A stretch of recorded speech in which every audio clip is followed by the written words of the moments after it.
Welcome to Solid Signal's hands-on review of the HR54 Genie HD DVR. The HR54 is this year's answer to the HR44 Genie DVR. There was nothing that you didn't like about that DVR, and if you like that one, you're going to like this one just as much. The HR54 looks an awful lot like the HR44, the difference being that there are absolutely no front panel buttons at all except this DirecTV logo button, which is now a mechanical button instead of a touch panel. The HR54 retains the side and top vents of the HR44 design, making it run cool and quiet. However, the access card and reset button has been relocated to the side. Hopefully you never need to use it, but if you do, you don't have to deal with that spring-loaded little panel. Of course, the real action is on the back of the HR54.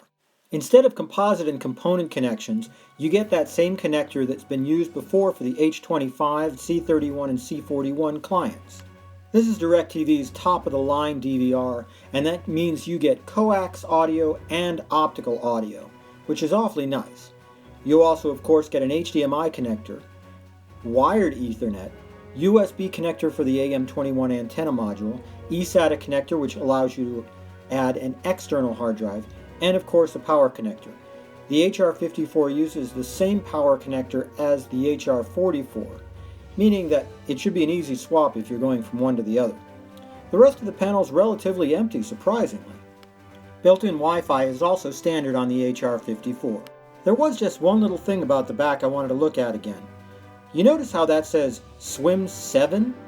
This is not a 7-tuner DVR, and yet the back does say SWIM 7.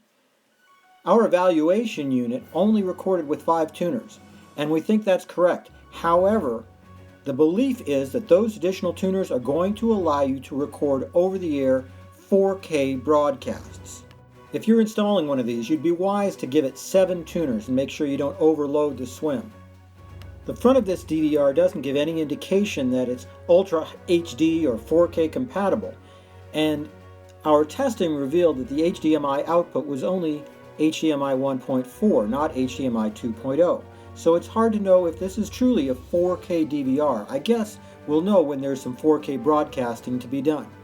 The last several releases from DirecTV have been so solid that there hasn't been a lot to talk about. The HR54 was just slightly faster than the HR44, but it's not like the HR44 was hurting for speed. It runs quiet, it runs fast, it doesn't have any increase in recording capacity, but HR44 was just fine in that department too. We'll be looking forward to HR54 as a sort of an inline upgrade to DirecTV's already capable offerings. No word yet from DirecTV on when the HR54 is going to ship, but as soon as it does, you know that you'll be able to find it at solidsignal.com.